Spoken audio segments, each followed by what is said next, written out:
I was like, do I really want to watch a horror slasher movie with Bill Goldberg where he's playing Santa?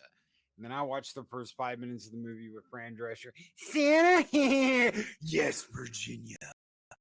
There is a Santa Claus. And he goes about murdering this despicable, annoying, effed up family where the son-in-law is banging the mother-in-law, and all of this, you're getting Kate spayed, and no more of this mall shit. We're not going to the mall to buy Christmas. We're getting designer shit, or we're revolting. And it's like this despicable family, and there's James Caan going, I just want a moist turkey. I want a moist turkey Prado. And Fran Drescher's like, moist, that'd be nice. And you're like, oh my God, please kill all of them. And then like Jesus on the mountain, there's Bill Goldberg coming down the effing chimney, and he murders the entire family and the dog. Because even the yapper dog's annoying. The dog's first. So yeah. Boy, do I have a surprise for you.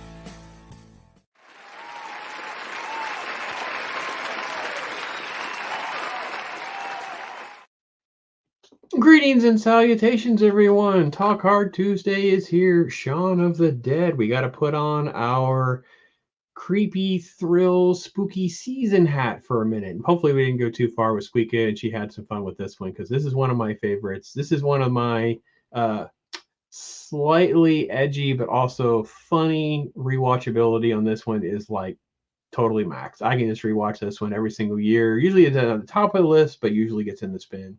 So much fun. Love it so much. So Loki's not able to be with us tonight, but we have this wonderful co-host with us here, as always. SQUEEKA, Mouse, my lady, how are you? What's going on? I'm great. I'm so excited to be here. I missed y'all last Tuesday, but I'm excited. This was a pretty funny movie. It was a wild ride, but I mean there was a lot of humor. And I've been to England, so it was even funnier because I knew some of the stuff or just the way they talked. So I mean I would definitely watch this movie again. I want to watch this movie again, so I'm not as afraid the second time around, and I can get more of the humor. Awesome.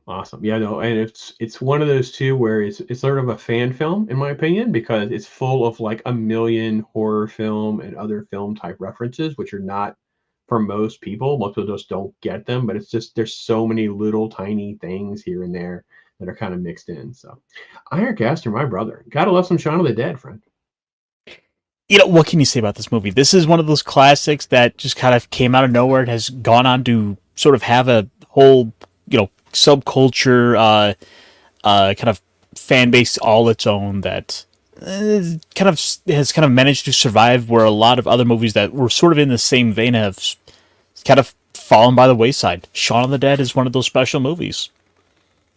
I think I'm going to credit some comedy, man. I'm just going to say it's just a fun ride. And no offense to Dawn of the Dead or other more edgier horror films of that sort of time frame. This is just more fun to pop in and watch and just rewatch again. Now, the reference to the universe building here, again, for SQUEEKA or others who don't know, obviously, the little ice cream that Ed's eating. He gets the little ice cream, like what is it called? The cone thing? It's not the waffle cone. Cornettos, okay. And it becomes something that Edgar Wright, the director, had done when he was in college, had a hangover. He had this ice cream thing. It worked. He doesn't know why it worked. He started putting them in his movies. So each of the other movies that he follows this with the sequels called Hot Fuzz and After the World Ends. And they're not sequels in the direct sense, but they're part of this universe that he created. So There you go. Yeah, it's the three are kind of widely called the Cornetto trilogy. It's just for whatever reason these three movies have Simon Pegg and Sean Penn. Edgar Wright and Nick Frost and That's the three. Some of the other actors, like Martin Freeman, has just literally got a cameo in this movie. I believe he has a very small bit. So there's definitely some overlap of the same type of players are in it, the same type of motif. That's for sure. So. Well, let's say hello to this wonderful chat. You guys are absolutely amazing. Always great to have you with us on Tuesday, and I hope your week is going well. Snorty is in the house. There you go, brother. Great to see you. Great to see us come on the other side of that storm. Great to have you. From the great white north himself, Chris Berger. Hail to the triumvirate of talking art. Pops, Loki, Ironcaster, and SQUEEKA. Thank you, Chris Berger, for holding down things, being the wrench of wrenches that you are. So, yeah, SQUEEKA is a lovely lady here saying hello to everyone. Beard's here, man. Great to see you, friend. Awesome. Let's see who there. Yeah, we are. It was popping time. That's for sure. Popping time for sure. Oh, geez, hanging in the house, man. Great to see you, man. Great to see you. Awesome. FKHC 2005. Hail to you, my friend. Hail to you. And OG throwing down a membership for us. Thank you so much for that, my friend. Appreciate that so much. Melvin Deeply was given that membership, so thank you. Thank you to that. Awesome. Jacob Ironside is there. Great. You got red on you. Great line, great joke. I love the fact that I still remember to this day, seeing this movie for the first time, that setup was not something I saw coming. Like, I have to be honest, they totally got me. That very first time watching it, the got red on you joke plays really, really well. Let's see. SQUEEKA Mouse, gifting 5. Thank you, lady. That was super generous of you. Appreciate that. Wolverine Snick, tired Mark. Mark, the infinitely tired, indeed. Words of Paradise.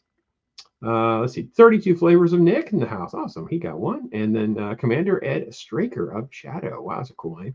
Awesome. Thank you so much for joining and being a member. Thank you, SQUEEKA, for that generosity. Appreciate you, lady, so much. So much.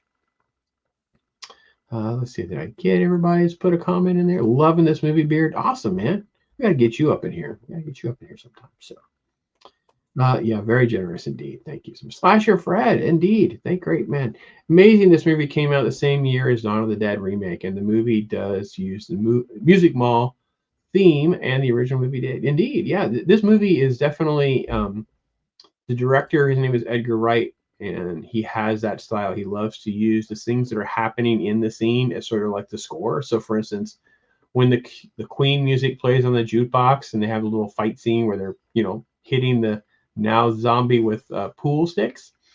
There is no score. That's the score. So this is a thing he does very much in some of his later movies. Baby Driver comes to mind, where he sort of like perfects it, where like kind of moves the story along almost like a musical would. So Nos, yes, Nos says, yeah, you got red on you, Pops. Well, maybe I don't right now. But it looks more like you've got some green on you this time. Green on, I definitely do. And in real life, I have all sorts of colors on. So there you go. Yeah, I'm sorry. No, I'm sorry. Great comedy with a wink at horror for sure. And there's the reference. Thank you for that. So. I think what makes this movie work is it's kind of told through this sort of slacker mindset with the start of the film, where we just have a couple of losers trying to survive in the zombie apocalypse, as it's all come about. Whereas they're not some like highly trained military SEALs that are going to be fully decked in arms. Like, no, they've got like a cricket bat. Well, that's about the best they got. Even more than that, I think that it's just this sequence here. Let me share my screen here and go through the sequence. This is a sequence that we need to touch on, because it's just so well done to bring it back around with pre-zombie versus post-zombie, where he just walks to the local store. He's getting a few things. Of course, they repeat all of this sequence with who he sees, and there's the bride, there's the groom in the background right here. He's the guy that shows up inside their apartment later. So a lot of these things are playing out in ways that here's the exact same cooler that he pulls up, grabs a Diet Pepsi, and then later he puts it back. He uses a Coke. Later he changes his mind. So all these different elements, I think, is really, really cool. I mean, it's kind of it does a good job of showing a juxtaposition to sort of the regular life for him. How we have all these people that are kind of like, we got to have the homeless bum who's on the street begging for change. We got to have the kid who's playing soccer out here every day, and he's always kind of like bouncing the ball against him. And like he even tells the kid, like, you're dead. He's basically telling the audience like what to expect going forward. Where when we then get that flip to the post zombie stuff, we can kind of go through and we start seeing like the stuff in his day-to-day life, like, oh, this is where that crazy old guy with the radio was at, and what happened to him now. What happened to this person or that person. Yeah, it's like this corner right here. I love the part where we get to see all of the people over again. It's like oh well, Naso said it in the chat, like the world building, like you get to see everybody, and it was kind of exciting there towards the end, and that's why I want to go back and watch it again, because sometimes when a movie is brand new, you miss a lot of the details. They kind of pop up, but at the same time, you're so busy watching the movie. But I want to see how many people I can catch from the beginning to the end. Yeah, there's a lot, and it's so fast. Like this guy, whenever we'll do the zombie shot, you'll see all this stuff just laying here, things like that. And I have a little story to tell you about that shot when we get to it. So, and just the mundane elements of life, stepdad reference, things like that. And this is just this rando character that doesn't really matter right now, but obviously matters. And then just there's a quick line that we get to with the roommate, which I think is after this. The confrontation with the roommate. This is the breakup moment. The drinking. Anyway, I think it was earlier. I apologize. I think it was way back here with the roommate. It talks about Ed should just live in the shed, which, spoiler alert, there you go. So, I do like how in a lot of ways it shows this very sort of going through the motions in a way with this urban life. It very much is a sort of zombie-like state that they're living in, where he's going through the same motions day after day. Every night we're going to go back to the Winchester and have a pint. It's like nothing else has changed, and he's just going to kind of help sell these TVs, and it's like it feels like a very unfulfilled life that is just waiting for some excitement to shake things up. Well, that's a British thing too. Like they are very much keep to themselves, kind of have their patterns, kind of people. Like when I went over there, like this is kind of like they just walk along, and you don't interact with them that much. I say hi to people, I talk to people in stores, things like that. And I did that over in the UK, and the looks I got, they're like, "Why are you interrupting my schedule?" Like, so it was very British too. Just I'm gonna go do my thing. You have your thing, we go on. Well, right. I mean, a lot of that is just because it's a very local mindset where you have, the same. You have a family line that's been in the same area for like centuries, where they might find some archaeological remains of someone, and then from like 1,000 years ago, and they'll find out that like their descendants live 50 miles away, if that. Nas, by the way, just to clarify, no, it wasn't my first time. It was SQUEEKA's first time. So, just to be clear. No, it was my first time. Noobs, me. Yeah. Let's see. Well, actually, so SQUEEKA, I do want to ask, since that came up here, what was your expectations of the movie? Like this is a film that has a little bit of a pop culture footprint, and I'd like to know what your expectations of the movie were going in. Like, what did you think about the movie from just picking things up just by osmosis? Well, I mean, I expected kind of like an Army of Darkness kind of feel to it, I don't know how to describe it. Like I knew that this was a big deal, and I mean I have a lot of nerdy friends that talk about it too, and I just haven't gotten to watch it. But I really, even with like the talking up of the movies that y'all do, like Alien didn't have a footprint. I mean, come on, and Predator, like all of these are big movies. I try to go into them with the opinion of, I mean, I try to put all that aside, because then what I do is after I watch it, I get to ask y'all all the questions about why it's a big deal.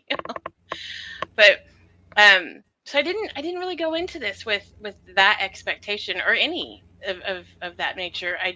I did like some of the references to some things that I did know, like in the shop scene, he says Ash is out today. I don't know if that's something that people catch, but I thought that was funny because it was kind of a nod to Army of Darkness. Absolutely. But yeah. So but I don't have expectations when they go into these movies, because I want to I want to see them for the first time, like with a fresh set of eyes. Now that being said, sometimes I do wish, like especially with this one, I knew ahead of time some of the world building so I could watch for the people again. But that just means I'm gonna go back and watch it again. So now that you have seen it, who is your favorite character in the film?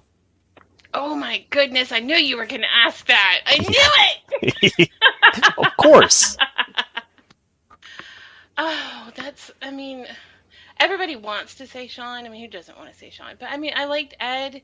You know, he had a good little turnaround. I couldn't stand that guy. Oh, the smarmy. Yeah, you're supposed to hate the smarmy guy for sure. Yeah, I was really hoping that he would, like when they were at the window scene in the Winchester, and he seemed like he was kind of getting all Clint Eastwoody. I was like, maybe he's got a turnaround moment. Maybe this is going to go for the better, and it turned into something I didn't expect whatsoever. Y'all didn't even warn me about that part. I know. I apologize before we started. I kind of forgot a little bit about that shot, and I walked it. I know. Yeah, there's two sequences. It's that death scene and the mother scene that definitely would have shot me to her core. And I was right. Yep. And I apologize before we started because I was like, oh man, I totally forgot to like give her a little. Hey, there's two parts that are going to be really unnerving for a reason. So yeah. Yeah, but it wasn't the gore that bothered me. I think it was more I was so excited for him to have a turnaround moment, and then that happened, and I was like, no, put him back. I've got things to do for like. I'm like, he's got a role to play. But I mean, the problem is by that point we've effectively pulled the mask away and basically found out that he resents Simon Pegg's character because he basically has the life he wanted, but he can't have. And so so throughout the entire film, it's like now it makes sense. Like he pushes back on every decision he has because he's resenting. Like not he's got the girl I want, and he's which is the most important thing. But now we're here in this post-apocalyptic sort of setting, and now I have to follow orders from him. No, this isn't right. This guy, he's got terrible ideas. Like no, I could surely come up with better ideas. No, we should stay back at the apartment and do nothing. But it's definitely a tie between Liz and Ed for sure. I mean, definitely a tie between Ed is a little bit he's edging, especially once I got to the end of the movie, and just the way he kind of stepped up. I mean, and he's so funny. I know he's like supposedly some deadbeat, but he tries to cheer up Shaun. He's there for it. Like he's a good guy. I will say that, Nas, I'm actually thrilled with my fate. If that were true, I get to play PS2 because I was concerned that you were going to put some sort of movie that I hate on a loop and just continue to torture me even in my zombie state, which I feel like IRONCASTER would more likely do. I'd have to watch some sort of Tubi shock playlist over and over and over again in my zombie state. It's not like I haven't been making that playlist just in case. Yeah, I know it's already out there. It's already out there. So Nas makes a good point. That was one of my favorite parts too. Is when he goes through when Ed goes through and gives all of the patrons like backstories. I was totally unexpected, but it was so funny. I actually rewound and watched that twice before I finished the movie. Yeah, this sequence where they're kind of just talking around the room and they're talking about all the different characters and stuff. So, like, oh, she's a porn star. She's done every single trick in the book. Yeah, that's good. Let's get to the zombie day, because Nas, you're so right. The juxtaposition of an average day, droning on and feeling soulless until they quite literally become soulless husks, because it is literally one of the best sort of like paralleled scenes ever in a movie sequence, because so you guys know this is the very first shot they filmed in the production. The DP and others were like, you're never going to keep this long continuous shot, so he purposely contrived all of these different elements in this scene so they would have to use it. So this is that first sequence where they're doing this, and then we have the zombie pieces where things are happening in the backyard. So he planned all of these different things that are happening so that they would have to do it. So you, like you said earlier, we're getting all of the different things in the background. If you go back to the opening shot, there's a guy here cleaning this car. And then, of course, he slips in he's passing where the carts and different guys that are in the background. It's all being repetitive there. And I have to be honest, man, this shot of him where he fakes the slip because he doesn't pay attention to this. He switches to the diet. This quick little shot right there. There's I nothing on the love ground. that. That's brilliant. And by the way, like go back and look. There's like a continuity there because if you watch the shot play out, you can see there's nothing actually on the floor. He just did that shot. He just did that performance. That's good. So I love how oblivious he is to everything around it. Like at the start of the movie, he looks like he's kind of attentive, but then he's just like, whatever. I'm just gonna keep going. Yeah. It just goes to show it's like it's such a soul draining life that there's like it's so easy to just to sort of autopilot in life here that if you're not careful you wind up just sort of ignoring all of the big obvious telltale signs, bloody handprints on the pop cooler, you're seeing all that homeless that old man's cart has just everything has all the junk everywhere, people shambling through the streets like looking unwell, people just collapsing. He ain't got a dog. Nope, dog's gone. Nope. OG, have you never seen Shaun of the Dead, man? This is a lot of fun, man. I think we can all recommend. This is a fun time for sure. Absolutely. Yeah, that was a great sequence we were talking about. So for sure. So I was told to go back to watch. I think you Barbara. mentioned it Such earlier. a great line. They're coming Hot to Fuzz. get I you, need to watch that one, Barbara. too. All right, what were you saying? SQUEEKA, I'm sorry. We were talking over you. Oh no, I was just commenting that you said earlier about a movie that somebody else told me to watch. That's I think by the same people or has the same people. Hot Fuzz. I think you mentioned it earlier. That's the next one in this sort of like I want to call it a faux trilogy. Like it's the 3 movies that connect in a way. Same creators, same teams, all that kind of stuff. Simon Pegg plays the lead, but their stories are not the same. Like it's not. They're all 3 different films. But his character in that movie is sort of the polar opposite of Shaun here. In that movie, his character is just like this uber elite cop that like where you actually get that fence jumping gag done, but it is like almost like an Olympic athlete just jumping over all the fences. Yeah, all 3 movies are completely different in a lot of ways, but a lot of the elements of the same actors and tone and feel and fun, they're all fun. If you get a chance there, I personally, hot take or not, I don't know, you guys tell me. I think Shaun of the Dead is my favorite. Sorry to the other folks. I don't have any hate for those other films, but I rank them. That's my thing. For me, it's Hot Fuzz, by the way. So far, this is my favorite because I haven't seen the other one. There you go. That's one way to have a shorter list. I like that. So I love Hot Fuzz, yes, but people think it's funnier than they are. This is insane. Yeah, I mean, I don't know. I'm fine. I get it. I get why all 3 of them. They all have pros and cons for sure. So I'll watch it during my downtime this week. Cool. Very cool indeed. Assault on Precinct 13 is an homage to Night of the Living Dead kind of as well, where instead of using zombies as main antagonists, you had vicious gang members. Oh, interesting. Yeah, that's on my to-do list. I just keep skipping over with other stuff, Fred. I need to get that one because I love John Carpenter. Oh my goodness, I love John Carpenter's work. So yeah, I know, Zach. We're going to get SQUEEKA moved along little by little for sure. So yeah, no, I don't. I think it's a hot take. No, saying it sucked is a hot take. Even if you say it's not as good as the others, that's fine. But you're not allowed to say it sucked. That's too extreme. So I also haven't seen At World's End. So that's the other reason why I'm still holding up Hot Fuzz as my favorite of them, because much like SQUEEKA, I haven't seen that one. This is one of the most brilliant moments, right? Too, is where he pieces together all of the different sequences. Basically, it's like he's changing the channel, but it's picking up the thread of there's basically a zombie apocalypse with people eating people and all the different things that are going on. Beautifully done. I love how they did that at the end too, because you never really find out what happened, and it's just like he's flipping through it every time it gets to like what the cause was. He flips to another thing. Yep, exactly. I loved how they did that again. Like it wasn't just a one-off, and it made the first one funnier to me. So this is one of those things, SQUEEKA, that I'll talk about a lot, and then folks out there, raise your standards like I do. These are called setups and callbacks, right? You set something up and then you actually go back to it and make it mean something. So many shows nowadays, particularly stuff out of the Mouse House, will just throw stuff against the wall and they just forget that it exists. It's just so freaking frustrating.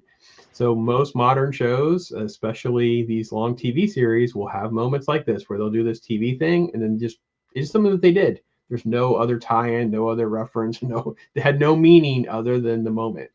And a movie like this, I think, is so much more fun. Like you say, you're going to watch this again, you're going to pick up on even more of those. I call my house the Mouse House sometimes, so I was really confused. For a second. I'm so sorry. Like, what are you talking about? I was referring to Disney, not the SQUEEKA house. No, I got it after a second because it just took me a while. I was like, what? Yeah, zombie in the backyard, and then we get to going inside and finding out more about what's actually going on. They start coming in, and then they start throwing things. We get that. We get that joke. We get that payoff with that line at the start of it. How you guys forgot to close the front door. Oh right, so, yeah. That happens multiple times with the front door thing, and it comes up again in a minute because there's still another person that comes in the front door, and then some crazy 80s and 90s music references for some of us. I have to be honest. I have to give them credit. Maybe it's kind of insider baseball. The first record that Ed throws and ruins is Blue Monday, which is like this. The New Order song Blue Monday is this huge, iconic, game-changing type stuff music for that era. Like most of us cherish Blue Monday even to this day. So it's really funny that we're going to just break some of the things that matter the most to us. And then we do things like, Prince, I think he does Purple Rain, no. Sign of the Times, no. Batman soundtrack, yeah, throw it. I'm like, how dare you throw the Batman soundtrack? So it is an emotional roller coaster for those of us at home, for sure. That was my objection. I'm like, no, don't throw the Batman soundtrack. Yeah, I know. Sign of the Times could go before Batman soundtrack, in my opinion, just because of just because I love listening to it over and over again. So. What did he have written on the fridge? Like, go around Mom's, save, or get with Liz. What was it? Oh gosh, I can't remember. Get your life together. Get your life together. Yeah. Let's see. So, yeah, we gotta break records. I'm sorry, I'm missing chat. I'm sorry, you guys are just so awesome. We go, Chris. Chris has a channel. Flipping connects to what the presenters are trying to say. It's cut at the right moment with the message of what actually is covered. Pay closer attention. Yeah, and when you rewatch that, it is beautiful filmmaking. That's just so good. Such good writing. It's so good. So it quickly happens, and they realize they just got to get more physical. They go to the shed, which is always locked, and then they use the shovel and the lacrosse battle, right? And then they're going to go to Mom's because look at the blood on the shovel. You got some red on you. Yeah, you got some red on you. They're going to go say, Mom. And there's all the car gags, which is interesting. Like, you don't want to drive. We want to drive that car. And it's like that. we're gonna have this big epic like chase music, but then we got stopping. Did we just kill someone? No, he gets up. Zombie. Oh no. Okay. They speed away. And then there's the thing about the Jag. But we're going to talk about Mom. And Philip's been bit. Now who plays the dad? I feel like I know him. I think do we say his name is Bill? Is it Nye, guys? I don't know how to say his last name. It's Nighy. I think it's Bill Nye. Nye. You guys. Nye. Nye. Yeah. We'll say Nye. No, not the Sade. I know. I don't understand why they wouldn't throw Sade. It's silly. So. The lady in the back's just drunk. Yeah, of course. Yeah. I love that part. Like, oh, somebody's a little drunk. It goes to that whole oblivious piece of it where, like, he's walking through, people are sick. Like, the guy at the beginning that's eating the birds in the park. Like, yep. They're eating the birds. Yeah, and he's walking there. He's just passing all sorts of insanity and he's completely oblivious to it happening. Yeah, this shot. There's the ice cream in his mouth. We didn't touch on that earlier. Mm-hmm. He walks just a couple steps. I know we're going to get out. I'll have to trim this for those watching later. There you go. See, there's a person in the background. They, there you go. Purposely added these moments so that they would have a difficult time cutting them out. So, underrated Demon Knight, which first Tales of the Crypt spin-off movie, pretty much Night of the Living Dead. Oh, all right, cool. I haven't seen Demon Knight. Oh, yeah. It's a good one.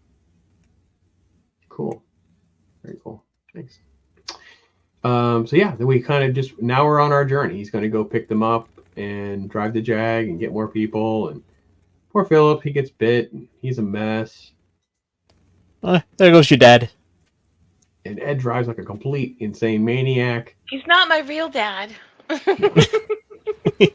So this is the save Liz thing. Get in here, convince him to go with them, and they're going to escape. I want to just touch on this scene briefly. So when you watch this scene again, especially SQUEEKA, when you watch it again, Shaun is the only one who actually hits the extras because they actually have real props. They actually have a real, wow. yeah, they actually have a real hockey stick and a staff, and they actually have stuff.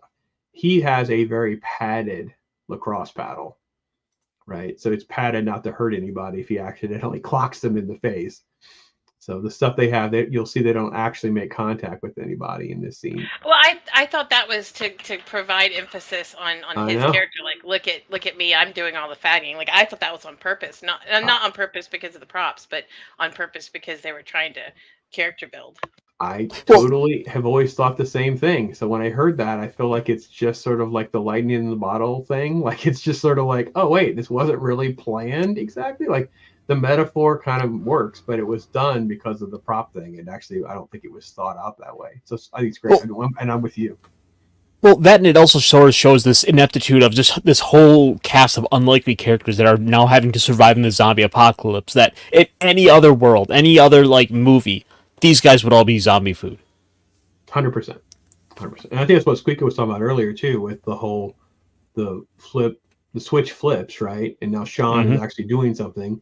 He's running through his list. Oh, thank you, Nas. The kill Philip, rescue Liz, return to the Winchester for a nice pint, and ride all this over. Yeah, that kind of thing. So, yeah. I thought there was something about getting with his mom. I guess. Yeah, and rescuing his mom too. Yeah. Pick up my mom. Like go around moms or something like that. So then they're driving like nuts, trying to figure things out. But of course, Philip has this sweet little moment before he turns. I loved when he turned the music off. I had to pause it because I was laughing so hard. I loved that part. I know it's he's gone. God, I found Ed so insufferable in this. I'm like, at this point, I don't care if we've been friends for 20 years. At this point, you're done. You're gone. Go survive on your own. I am not putting up with you anymore at this point. You won't take this serious. I'm like, I get it. When we get to the jukebox, and I actually know the gun works, I'm probably pretty much done with you, man. I seriously, you just put us all at risk because of the stupid jukebox and the coin machine game. He's playing the coin machine game. It's like, dear Lord. Yeah. If did something go wrong, it was probably Ed. I think that's the character they tried to build too. It's not that he's like that. He's on purpose. I think that's how he fights his stress. Like, it looks like every time something gets to him, he combats it with more humor, and it's like an avoidant personality. So I feel like that is just par for his course. Like he is that I'm just gonna try to defeat things with humor kind of person. But we've also seen throughout the movie like that he's been this same slacker. Like, the guy basically persists off of like selling a little bit of weed, and the place is an absolute mess. He won't take other people's messages for them unless he's basically forced to it. Just before the first act ends. So take home is basically SQUEEKA is a much better person than IRONCASTER and I are. So you in chat, 1, you would let Ed live. 2, you'd take Ed out because of some of his shenanigans that will put you at risk when you're in the middle of a zombie apocalypse. Like, it's fine for the movie, but in real life, I'm with IRONCASTER, dude. And be like, dude, you're done. Can I influence the chat and say I'm going to cry if there's too many twos? Like, if there's too many, he's going to die. Well, no. The difference is, I would have been done with him well before the zombie apocalypse. Like, we wouldn't even gotten that far. True, but let's just presume that you have a soft spot for just the loser thing, lovable loser, and whatever. He's an old-time bud, whatever. Life is actually on the line now with my mom in the car, like my girlfriend that I still love's in the car, and you're like, you're putting everyone at risk in this building. It's just, I don't know. I'd be like, dude, but definitely would have a confrontation. So. But see, I couldn't leave anybody behind either. Like, I couldn't. I would eat Ed. Thanks, Knots. You're really fan of Catcher. I know. Yeah, thankfully Nosferatu's got my back and I guess my neck. Yeah, we're not getting 1s and 2s, so I think we're safe on our judgment thing. So I think we'll be all right. So we won't feel so bad. Yay! All right, so then we're cruising along. We get here, and then we have this great sort of like walk by each other moment, which is very Scooby-Doo, right? We have Shaun's group and then Yvonne's group, and they just kind of walk by each other, and it's just hysterical. It's just this mirror opposites. Yeah, just their worlds are the same. Their worlds are the same. Boyfriend. Oh, hi. Get their, I sushi guy love with this glasses. part. Yes. They're the same people. The Look at them, little even make the goofy smiles. It's just so funny. And the same little knit beanie. And they the both have moms. moms. Yeah. I went back and watched. There's a couple parts I went back and watched twice. Is it in the movie why he has this bald patch on the back of his head or something like that? Did I miss something? No, I thought it was kind of funny that that both Eds seem to kind of have that similar sort of little visible scalp part. Yeah, it's just a mess, man. These pieces, it's great. Then we get to the silliness here, which I just love. Stupidity. Okay, SQUEEKA, this had to have just make you die laughing. Goes up the thing, step by step. He pauses for a minute. Doop, doop, doop. And then he's gonna doop, doop, doop, doop, doop. Comes down in his face. It's like, well, what happened? Is there a lot of them? Yeah, it's not safe. Yes, and he gets all sad. It's like, oh. Because there's so many of them, yeah. It's like, what are we gonna do? It's so funny. I love this scene so much. I low-key liked the scene too where he goes to run and jump over the fence and the fence just falls over. Oh right, yeah, that's the tickle gag. Too. And it's right after this part here, before we get to the slide. He runs and just and then I love the fact that. Okay, so this is again, you guys in chat, you guys have to keep me honest here. Not everybody loves this type of satire. I think it's great. The idea of, I got an idea. We'll just pretend to be zombies and that will work. So you clearly are almost like they know they're in a movie at this point, because there's no one in their real mind's going to be like, I know it. I saw in this movie. We should just pretend to be zombies. It's such a silly thing, and the fact that it works, I don't know. I mean, you compare that with other later things that came along with stuff like The Walking Dead, where they have to go and wipe themselves down with zombie stench, and it's like, I don't know. I kind of like it this way better because it's just slow-moving targets just aren't as easily noticeable by the dead and dies of zombies. It's like that kind of makes sense to me. Well, I didn't like, this was one of the small continuity pieces I didn't like, because they got through this by acting slow and kind of shuffling around. They obviously were looking around at the zombies and things like that. They were kind of avoiding them. But that being said, if they could avoid them in this kind of scenario, why were they trying to get at them in the Winchester? You know what I mean? If they were this ignorant of a zombie, they would have ignored them if they'd just kind of stayed quiet. Or you could have just kept moving. Like once things start to fall apart at the Winchester, you're like, I guess we're just going to pretend to be dead and at least get away from there a little bit. You know what I mean? We'll have a bar crawl. So take the whiskey with you and just walk real slow. I love the fact that these extras are paid like $1 because you have to pay them something. And this guy's my favorite right here on the right. He kind of does this little look at him. See? He does this little look at them. I think it's great because as an extra, you're just that, right? You're a complete disposable character. No one's ever going to know who you are. Every now and again in a movie, someone will notice an extra or something cool about an extra, and they kind of get their break and get into actually acting or something like that. I've always just loved this little zombie guy on the right because he just kind of has this abrupt turn to notice them, but not notice them, right? Because the entire stick isn't they don't get noticed, but that guy actually turns and look at them. So, yeah. Then we get to, Ed again. This is the phone. IRONCASTER, done. Yeah, IRONCASTER, take him out. I just want to know how his little friend that's calling him survived. Obviously, he's good to go. Yeah, that's true. Yeah, it never comes up. I don't think we ever get the answer. It would have been great if he knew Yvonne or whatever. At the end of the movie, he was in that team or something like that, maybe. But I did like how slow the zombies were. Like, this wasn't one of those they're going to run after you zombie movies. I like the fact that they truly were slow. I mean, they're supposed to be dead people, so I did like that they made them really slow. Or as they say in England, dead slow. So we always had slow zombies until 28 Days Later. Slasher Fred, keep me honest if that's true, but I always think of zombies as being slow like this until 28 Days Later, where they had viral infected Resident Evil version where they're just like complete insane creatures that come at everyone. But the slow walking zombie thing is definitely what's being pointed to here for sure. Ironcaster? I believe you're right. I live and also it's probably a good time to mention that one because I think next year we have 28 Years Later coming. Yeah, well, we're not going to subject. Good movie. We're not going to subject SQUEEKA to those. Those are too much for her. Let's be honest. I'm. It's not. Don't. We're not. We're not. I'm okay. Yes, I am. Okay. Oh no, these are rough. Like these are intense. Like I mean, I saw a screen for 28 Days Later, and I actually dreamt about it.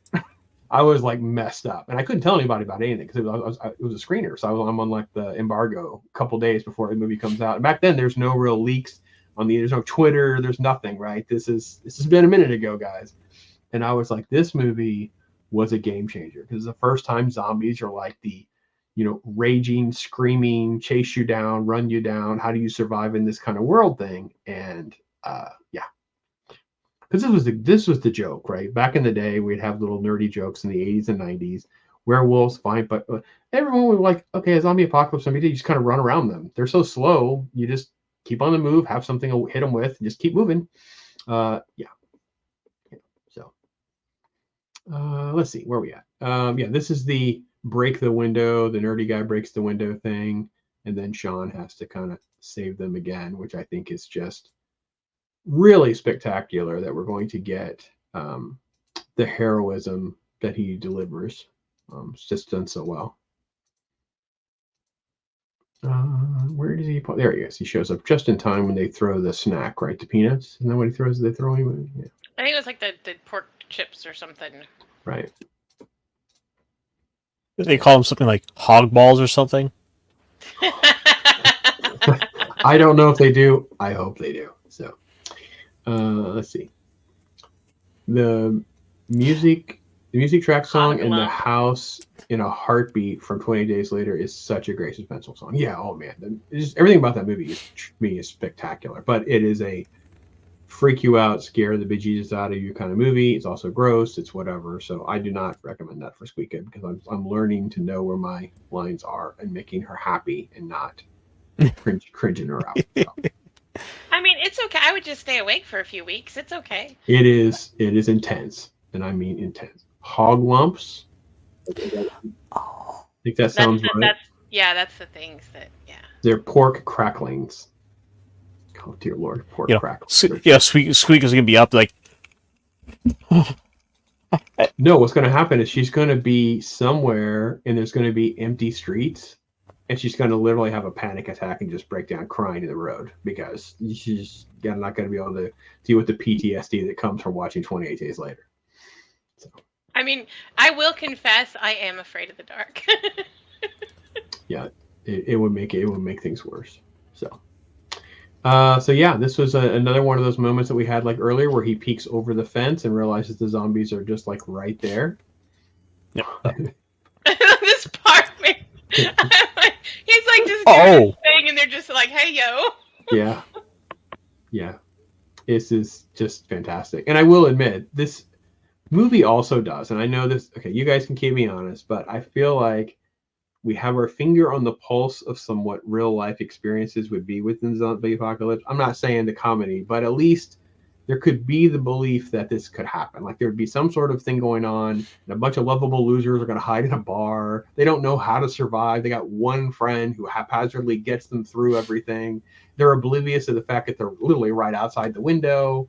Yeah, it all works for me. I think it does. So, Mike is here. Hey, man. Hope you're doing all right, brother.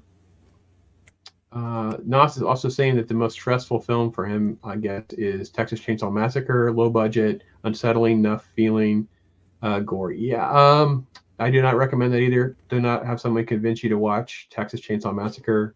I don't need you watching any of that type of Halloween movie, Squeeka. I don't need you watching boogeyman type movies. That's not good. No, we'll stick with a bunch of like '60s horror for her. You know what? Next year, Ironcaster, put one on the list because we did Zombie Island, Scooby Doo Zombie Island. That would have been fun to do with Squeeka. So let's find another one like that. Let's find something else like that that's really done well, but it's more like a kids movie, but it's actually like really, really deep. Zombie Island. My grandson was watching Zombie Island, and he's like, "Oh, do you know this, Pops?" I'm like, "Are you know?" Kid had no idea what he was saying, right? He's like, "I don't understand." So he knows I like Scooby Doo, but he didn't realize that I'm a massive fan of some of those early Scooby Doo movies and stuff. So. Well, if we are gonna do another one, let's do the follow-up movie Scooby Doo and the Witch's Ghost that introduced the fan favorite Hex Girls. Good call. Yeah. Put that on our list for me if you could take a note of that. Can do. Yeah. Now we're getting everyone out there's getting cravings for pork cracklings and play cricket. They're called chicharrones here. I love chicharrones. Like, I'm already almost there. I mean, I just need to cook that. And, how did you get here? We don't know, but we're happy to have you, my friend. Happy to have you. Happy to have you. Squeeka for president. No. Yeah. I think she wants that kind of job, that kind of pressure. No. Maybe. Shenanigans just kind of go with like the human relation stuff before we deal with Jack. So this guy is a famous stuntman. He worked in westerns that date back to like John Wayne and stuff.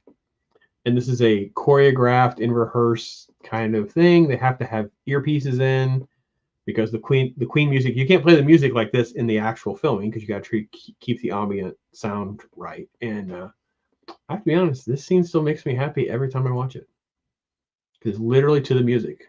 Don't stop me now. Jack Don't just takes stop all the me shots. now. I don't want to stop He at all. He knows exactly kind of how to remove. Yeah. They know how to hit the pads. They know how to just do everything. No one jabs him. Oh, the breakdancing thing, he did this on purpose. Yeah, he did that. I was thinking about it, like I was stop. I had to pause the movie. I'm thinking about that scene. I'm like, fuck, that's how I need to start getting up more. That just looks cool. Yeah, he talked about the breakdancing era and whatever. He was kind of into it when he was young, and he said, "I just try to do something that would make Shaun a little bit cooler. Like he's kind of transforming into at least being a little more altogether." So. Well, it's also a little believable because you see early in the movie he's doing the DJ thing. And we saw all his music. He's like big into the electronica music, so it's like it's all kind of believable. This stuff is all the makeup of who Shaun is. Okay, so you're back and forth with Nas Squeeka. Let me just jump in. Referee the situation. Nas, go to the corner. Calm down. She can't handle that psychological disturbing stuff. It messes with her. It's not cool, man. Don't do that because she'll be up at night, man. That movie's eerie and creepy because it's so real feeling. It's based on Ed Gein. Ed Gein's a real serial killer. We don't need her out there worried about an Ed Gein behind every freaking lamppost. You know what I mean? She'll never hear a chainsaw again. If you watch that movie, that's not her thing, man. No. Let's limit it at like Hammer horror. I think that's like the acceptable level. I need to rewatch them to make sure because they're old school. It's sort of like the in between. So the classic horror would be Frankenstein, Dracula, Bela Lugosi, and Boris Karloff, the old stuff, blah blah black and white, things like that. And then another company comes along and Hammer was a British film studio in like the 50s and the most famous for like the between the late 50s and the mid 70s for the horror movies they did, which a lot of times were just sort of an excuse to see topless women. But they did have a lot of quality to them. Like they would get Christopher Lee playing Dracula, and they had Peter Cushing playing Van Helsing, always fighting him. So you have these legendary actors in these movies. So where would the Thing rate? Like that is the epitome of my horror. Like I cannot handle anything. Do you love The Thing? Did you like it? I cannot. That is what ruined me forever. Oh, okay. I'm going to say this. I would not have suggested you to watch The Thing because I know how intense it is and how gory and intense. It's just the intensity is insane. And so that's among my favorite. That's one of my 3 favorites. And I don't think that type of suspense and that type of stuff is what you're interested in and you enjoy. Even though I totally get that it's gets scarier. And I get it. I do, Nas. It's about it, but gore is not the issue here. It's even No, I she don't would mind the admit gore. it's the suspense and it's also the realism of something like Texas Chainsaw.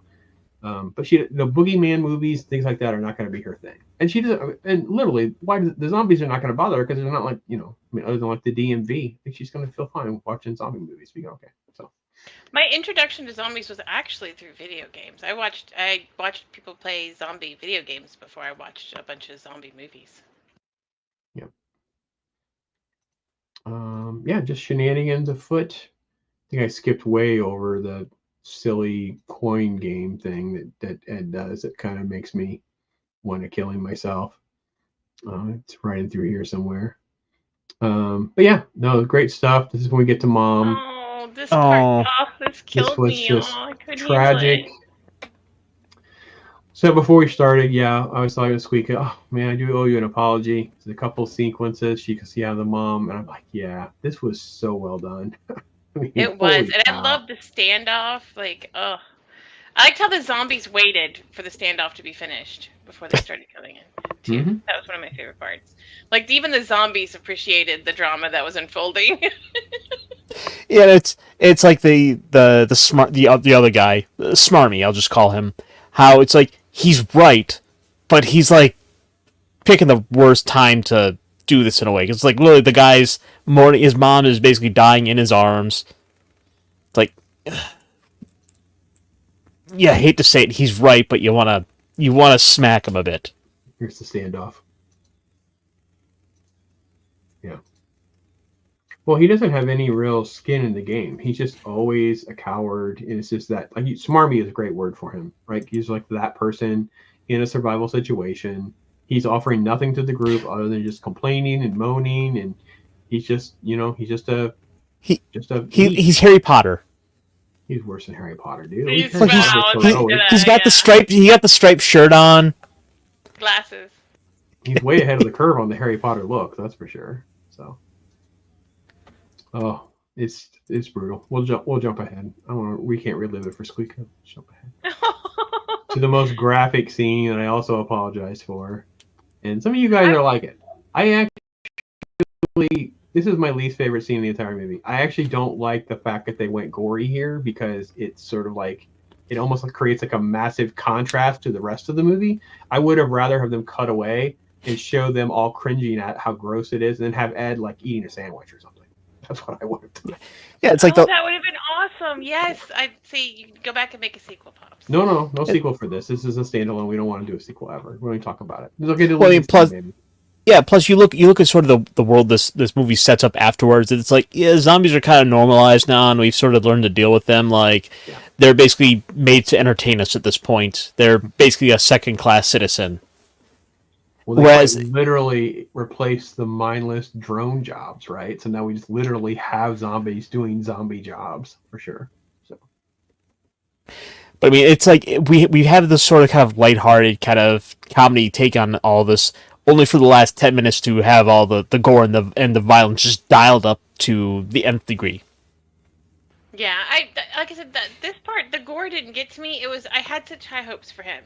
After the standoff, it looked like maybe he would have a turnaround, and he would do something, and then, yeah. Look at these extras, man. That's crazy. Sup?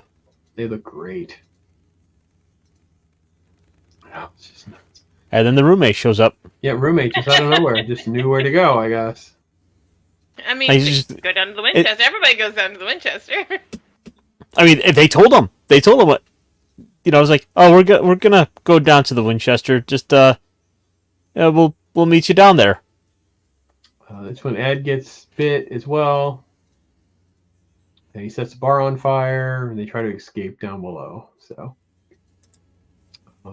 I will say when I rewatch it, I always sort of like forget how much heart the movie has, and then we get to this third act or whatever, where it's just like, it's the bomb, it's the death of the smarmy guy, it's Ed. It's like, oh man, this movie gets really on an emotional roller coaster. Very, very impressive. And it doesn't set you up for that at all. Like, you think they're going to make it. This was 100% unexpected for me. I paused so much at the end of this movie.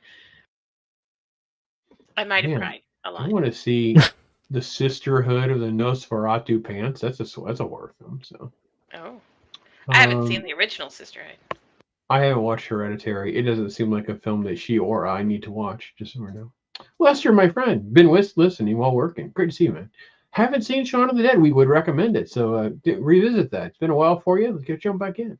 Zombie flicks aren't my jam. I know, but it's so humorous. It's so much fun. So no, I'm not getting in your pants. The Sisterhood's there. So it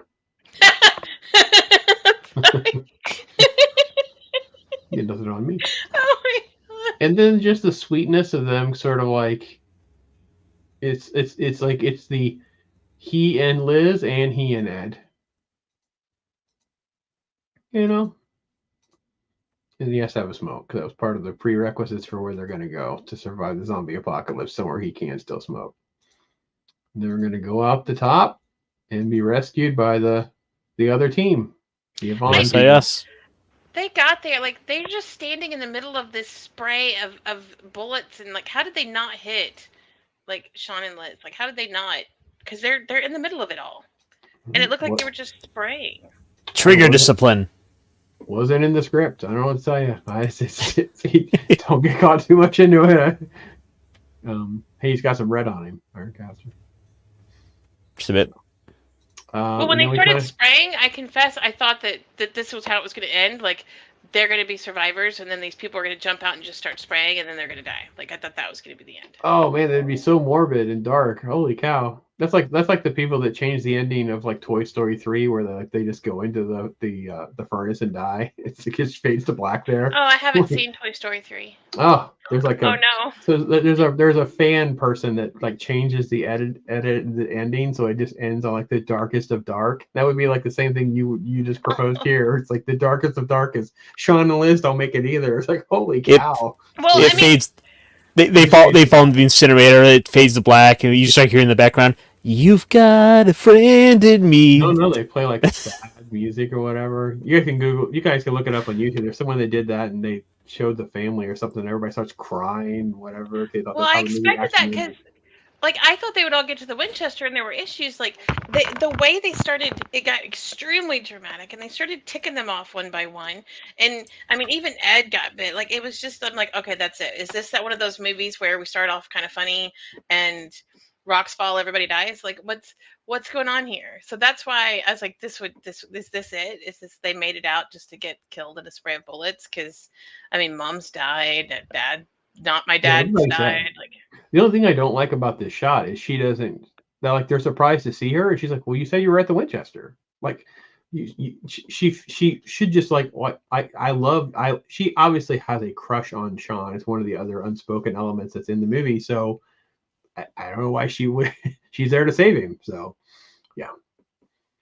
Well, it's about survivors. If they were a bunch of survivors they encountered, then we gotta go rescue them. Yeah, she was the leader of her group. She's going to be a survivor, and she's going to go find him. So then we get to what you were talking about earlier, like remember Z-Day. Z-Day. It's supposed to be Z-Day. Yeah, they say that. I'm sorry. You're absolutely right. I should. No, I think they say Z-Day in some of the news things. I will say. They say it wrong. I love this shot of the reporter talking about the earlier sequence where he's like, I didn't think I'd ever be on air talking about, killing their heads and eating them. It's just, I thought it was a great element for sure. What else we get? We get like, the game shows. Yes. The game shows. You're still in love with your husband, even though he's dead. Mm-hmm. That's right. He's a zombie too. Yeah. Yeah, it's great. It's the same apartment, everything like the same little flat. It's just like they've gone and updated it as like the two of them have clearly moved in together. It's all clean. Look at it. It's all cleaned up. It feels like she's had her touch, and yeah, it's perfect. But there's still those little hints of like where you could tell like, where his stuff was still there. Yeah, a little bit. Like in the back corner there's the pictures that were the little collection of pictures that were there from before. Right. The little ray gun thing. It's like shrine, and there's a little shrine in the back where it looks like it has the picture of like the is that the roommate or the smarmy Like the guy and the mother big and guy? the stepdad, Or the right? mother. It looks like the mother and the stepdad are here. I don't know who that is. It Probably looks like the friend. the friend. Yeah, the girl, the friend that I don't remember her name. Oh yeah, yeah, Or you're the right, baby. probably. So, and then obviously the ending with Ed. So, And if you notice, like it's the same destroyed shed door. Yes. It's like, oh, I got to it. yeah, super super fun. I'm enjoying this movie. I really really do. I'm glad we're able to expose you to something at least hopefully you would enjoy rewatching, which was part of what I got a little stressed when I saw a couple of those scenes. I was like, oh man, I'm not sure she's gonna kind of be a little mad at me, like 2 in a row or something. Oh no, I'm a tough cookie. I can handle it. I know you'll persevere, but I just, that's not why we're doing this. I want you to have fun. I want you to be like, oh man, Bill. I do want to go back and watch it because now that I'm past all of the scary bits, the dramatic bits, like I want to go back and watch it for the comedic value of it, because there are parts like you laugh a bit, but you're so like I said before, you're so intense in watching the movie and see how it plays out that there's a lot you miss. And even just going back through it here, like I'm like, oh yeah, that part was pretty funny. So I do want to go back and watch it. I'll probably watch this more than once again. Like this is probably going to be on my, I probably watch it at least 3 or 4 times a year kind of shelf. Cool, very good. Yeah, it definitely is a once a year for me. Every year in October. I don't know that I watch it multiple times, but I would never be opposed to watching it. I don't think it just, but yeah. Where does it fall in the squeakometer? So what the squeakometer? What is that? I didn't know I had an ometer. Oh, you've got one now. Yeah, oh boy. Okay, tell me how my ometer works, and I'll tell you where it falls. I think it's his way of scoring a movie. Is it gets how many squeaks? Oh, I definitely screamed a few times during this one. I mean, definitely. And paused it, and I was like, I've had enough of this movie. IRONCASTER, how do you score this movie? So the thing is, I'm really not big on zombies as like a genre, like because for the most part, zombies I've always thought it just you basically only wind up with like 2 stories. There's the oh god they're coming for us, and then there's the turns out humans were the real monsters all along, which are kind of your 2 main stories you tend to get out of zombie media. And it's like it's been played out. I kind of sick of it, but Shaun of the Dead sort of it takes it in a more comedic route where I don't mind it as much. I think there's some clever writing, some good callbacks. There's a couple spots where you can kind of tell like there's if they had a little bit more budget maybe, or if they were able to kind of there were some things they probably wanted to do but they couldn't quite, so they had to kind of work around those. It's a solid movie. I'm gonna say 8 out of 10. 4 out of 5.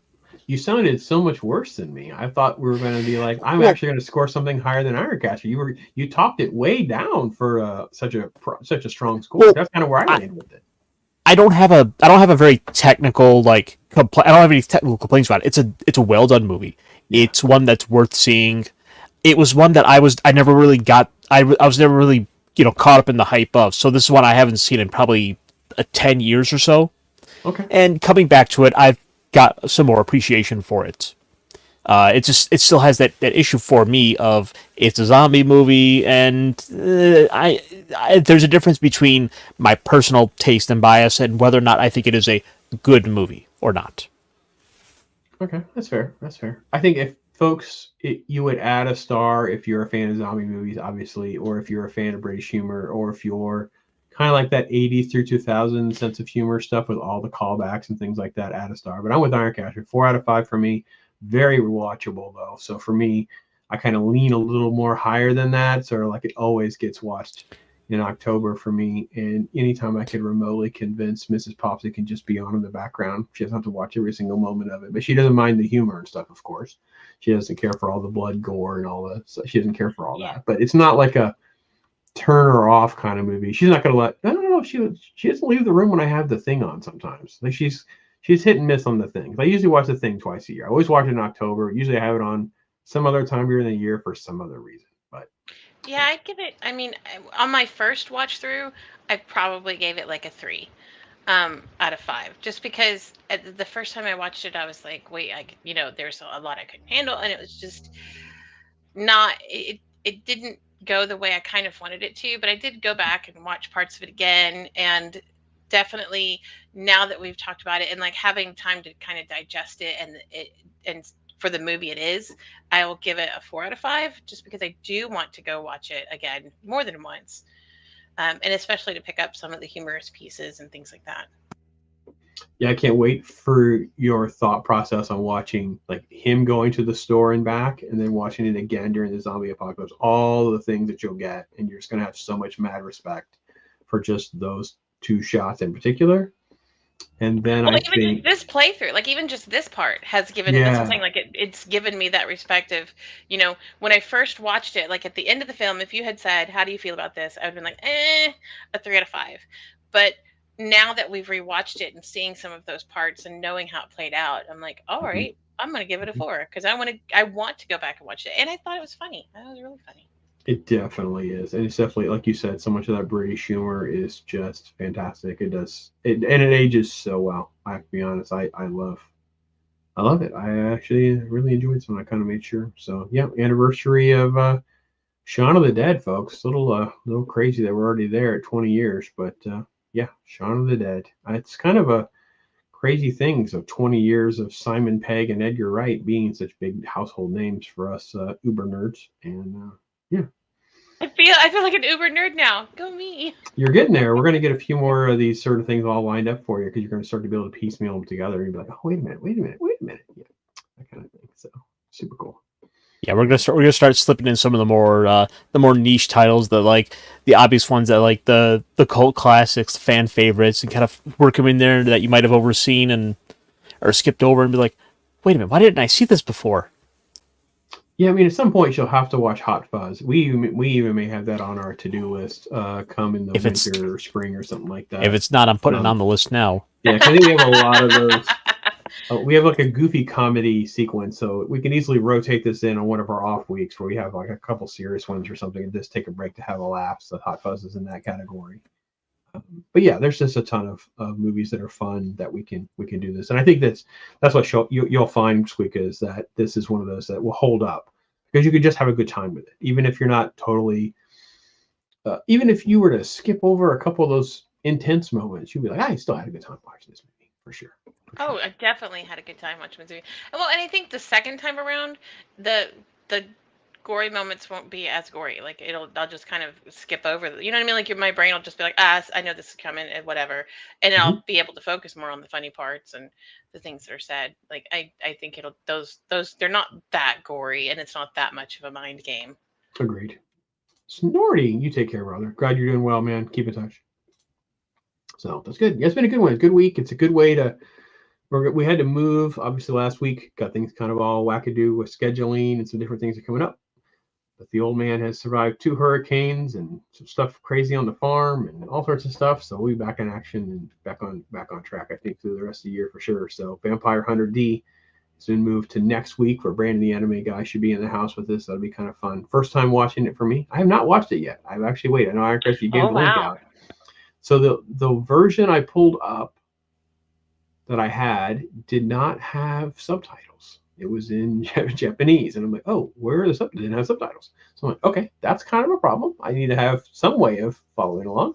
I mean, obviously I can follow along a little bit, but so that's why I stopped watching. I watched like 10 minutes without subtitles. I got a good feel for the opening, the animation, some of the way the art style. So just different things. Get a feel for it. So I can already Well, tell you that I'm going to enjoy it because it doesn't have that we've talked about. I don't know if Squeaky, you've heard me kind of rant about it.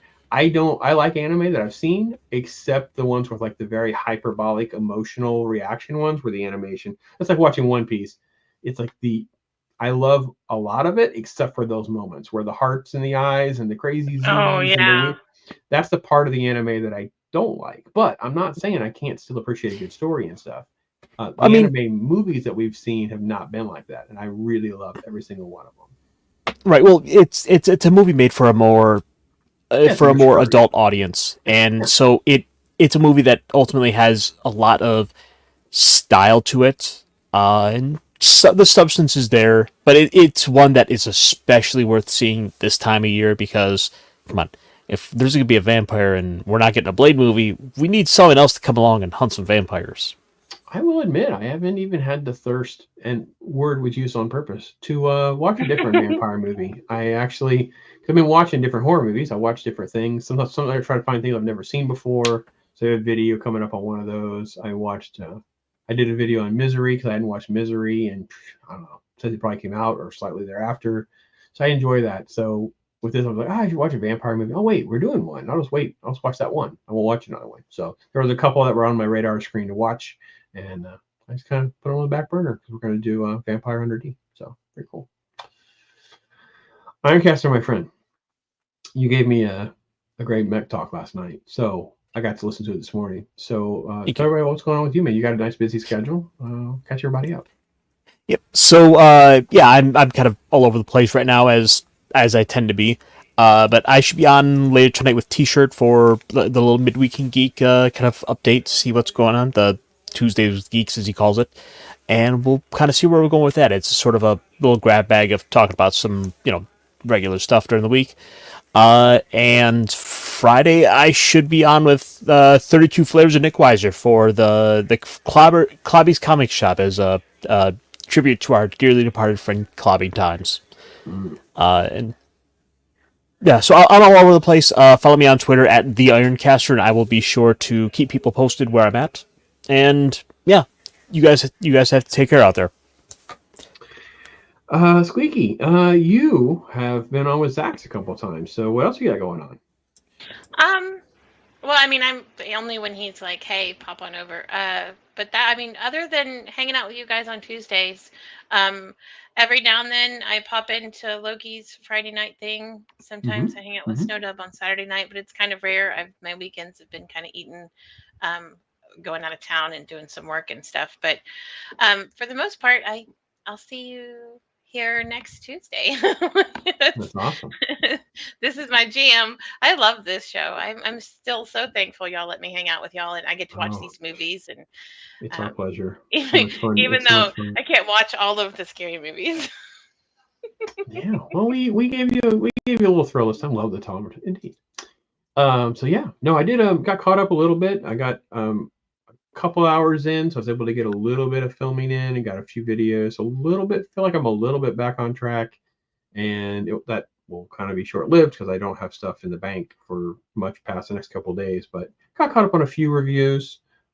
If you had a chance to see The Wild Robot, folks, I would recommend that. Squeak, I think you would love The Wild Robot. It's a fun, sweet, animated. It's like a kids movie, but it's really not. It's more like kind of like Iron Giant. Anyone seen Iron Giant? I love Iron Giant. I haven't seen that, but I've seen the previews for the robot movie, and I do want to go watch it. It's really good, and of course, lots of praise for the Penguin Show and some other movies. I did a video on. It's called Saturday Night, and one called Afraid. So those will be coming out soon, and and then I did my big Halloween movie timeline thing because I rewatch the Halloween movies every year. So at least I watched some of them, as you will find out in my video. But yeah, guys, it's been good. It's fun. I was looking forward to this so much today after a couple of weeks of chaos and different things happening, and saw all the great names in chat, seeing so many people being here and hanging out with us for so long. It's just kind of like kind of a weird family feel. It's just I love it. I really do. It means a lot to me for sure. So what else we got coming up in the next few weeks, Ironcaster? What's after that? I kind of lost track of this. I know. Oh, I should also say tomorrow. By the way, tomorrow I will be doing my Pops Angels monthly. Pops Angels got moved back a week. We're going to do House on Haunted Hill, the Vincent Price classic film. I believe it's going to be Arlena, Arwen, and Daryl the Derelict will be in the house. So we'll be talking about that classic film. We just love talking classic movies, especially if they're black and white. We got to go old school. So that'll be our monthly Halloween one. Will be in that vein. So for sure. Well, if you want to know what we have coming up for the next 3 or 4 shows, of course, after Vampire Hunter D, we will be talking about Gladiator. Oh yeah, that's right. Right before the sequel drops, I believe next month. Yeah. And let's see, after that will be Bloodsport. Oh yeah. And then we are doing a follow-up to a movie that we got to one of the movies that we got a lot of attention from with Kung Fu Hustle, and that is Journey to the West. Oh, that's right. Yep. Oh yeah, Kung Fu Hustle did it was like a lot of fun and a lot of people talking about it, and we're like, we should do something else like that. So yeah, that one did. Yeah, it's also funny, guys, because if you guys hear this too, you guys, some of you guys are out there, you have your own channels, you do streams, whatever. You know what? You just stay true and do your thing. And it's been a couple years. We've been doing this for a couple years. This has been a minute. But we'll have videos where it's like, how come you guys don't have any people in here live, or you don't get any views or whatever? And I'm like, you know what? Look at some of the numbers. Like some of the numbers will just get crazy. Like I think we did the Shark Deep Blue Sea. It had like 800 views within like a day. And it's like so strange that this is how it works, but you just don't know. You need to be true to yourself and do your own thing and hang out with good people. And that's what we do here every Tuesday. So it's cool. Yeah, I mean, it sort of helps to kind of try to gauge and read the zeitgeist about where people are at to find a couple of decent, movies to talk about. So it's sort of important to kind of read the tea leaves, so to speak. Yeah, and I think you want to find something and just have a good time talking about it. I know there's going to be some hits and misses. You're going to do some things like I would love to do Blazing Saddles again with SQUEEKA and Loki, because I think it was just you and me, Lancaster. I haven't seen that one. Oh, seriously, I haven't seen any of the movies coming up, actually. Not even Gladiator, I'm sorry to say. Yeah, that's great. No, I'm glad. I have not watched it myself in a very long time. Not because I don't like the movie, I don't think I have a copy, and Mrs. Pops isn't going to watch it. She's just not her thing. So, yeah, Bloodsport, haven't watched it in forever. Was happy to put that on the list. And I haven't watched Bloodsport, but Jana does these scripted by Jana's, and she did one for me to read about Bloodsport, so I'm kind of excited to watch that because the read-through was hilarious. And I have not seen Journey to the West. I think IRONCASTER is where we picked that one. I think that was of the two that we were on the radar screen. I'm like, let's do that one because I know I haven't seen it. So yeah. Like I'm excited for the talk around that movie. So I cannot wait. And plus that'll be about a week or two. That'll be the week before Thanksgiving. I'll have to. And that takes us to. I think our Thanksgiving movie we're going to do this year was Dutch, right? Because it's like a Thanksgiving movie, right? Dutch was going to be on this. Because I haven't seen Dutch since it came out, basically. And then our only December/Christmas movie, I think, was Gremlins. I think that's the only one that I kind of like. We have to do. We had to do Gremlins because it's the anniversary of Gremlins. Game-changing movie. But other than that, I think we kind of left the Christmas stuff a little more wide open this year. We hadn't really picked, and by that, I think once we were talking about December was when SQUEEKA was like, "Yeah, I'll sign up to doing this every Tuesday. Why not?" I'm like, I did see Home Alone for the first time last December, and that was a wild ride. That was hilarious. Yeah. Home Alone was a interesting journey for me. So we could definitely, we'll talk about it. We'll figure that out. So, all right, folks. Well, listen. A lot of stuff going on, and make sure you're out there doing your thing, finding your language, finding your voice, doing your thing, and talking hard. That's what we do. And I'm so blessed to be here with you guys, these wonderful folks, and you guys out there. And continue to stay safe. Be blessed. Till next time, I am Pops. Good night.